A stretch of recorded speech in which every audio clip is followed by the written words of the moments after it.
Hi friends, எல்லாருக்கும் வணக்கம். இன்றைக்கி அரைக்கீரையும் பருப்பும் போட்டு தான் ஒரு குழம்பு வைக்க போகிறோம். ரொம்ப டேஸ்ட்டாக இருக்கும்.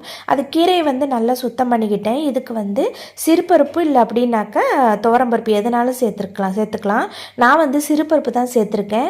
இப்போ அந்த கீரை க்ளீன் பண்ணி வச்சதை அதையும் சேர்த்துட்டு கொஞ்சமாக தண்ணி சேர்த்துட்டு உப்பு, மஞ்சத்தூள், கொஞ்சம் ஜீரகம் போட்டுட்டு மூடி வச்சு ஒரு 3 விசில் விட்டு எடுத்துக்கிறேன். இப்போ தேங்காய், கொஞ்சம் சின்ன வெங்காயம், பச்சை மிளகா, ஜீரகம் சேர்ந்து பரப்பரன்னு அரைச்சிக்கிறேன்.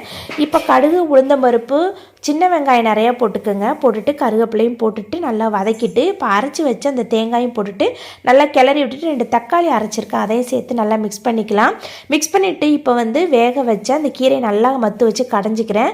அந்த கீரை இதோட சேர்த்து நல்லா மிக்ஸ் பண்ணிவிட்டு ஜீரகம், மிளகும் நான் வறுத்து நுணுக்கி வச்சுருக்கேன், அந்த பொடி 1 ஸ்பூன் கிட்ட சேர்த்துட்டு நல்லா மிக்ஸ் பண்ணி கொதிக்க வச்சு இறக்கிக்கலாம். இது ரைஸு, சப்பாத்தி, தோசை எதுக்குனாலும் சூப்பராக இருக்கும். ட்ரை பண்ணி பாருங்கள். வீடியோ பிடிச்சிருந்தா லைக் பண்ணுங்கள், மறக்காமல் சேனலை சப்ஸ்கிரைப் பண்ணுங்கள். பாய்.